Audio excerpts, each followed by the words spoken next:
కర్ణుడు చనిపోయిన తర్వాత శ్రీకృష్ణుడు ఎందుకు ఏడ్చాడు మీకు తెలుసా? ఈ వీడియో మీకు ఇన్ఫర్మేటివ్ గా అనిపిస్తే ఈ వీడియోకి లైక్ చేసి ఛానల్ ని సబ్స్క్రైబ్ చేసుకోండి. శ్రీకృష్ణుడు కర్ణుడు కోసం అనేక సందర్భాల్లో బాధపడ్డాడు. కానీ కర్ణుడు చనిపోయాక శ్రీకృష్ణుడు ఎందుకు ఏడ్చాడనే విషయం చాలా లోతైంది. శ్రీకృష్ణుడు ఏడ్చడానికి కారణం, కర్ణుడు తన ప్రజలకు మంచి రాజు.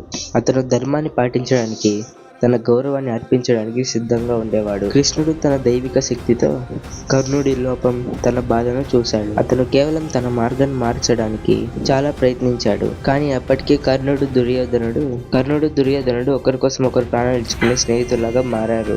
కృష్ణుడు తన మార్గాన్ని మార్చలేకపోయాడు. చివరికి కర్ణుడు చనిపోయాడు. అప్పుడు శ్రీకృష్ణుడు గుండె బాధతో కరిగిపోయాడు. కానీ కృష్ణుడి బాధ కర్ణుడు మరణం వల్ల కాదు. కర్ణుడు లోతైన గుణాలు, ధర్మం, అలాగే ఈ ముల్లోకళ్ళు ఎక్కడ వెతికినా కూడా కర్ణుడు లాంటి దాన గుణం, వీరత్వం ఎక్కడో దొరకదు. అందుకే శ్రీకృష్ణుడు ఏడ్చాడు. అందుకే అతని పేరు దాన వీర శూర కర్ణ.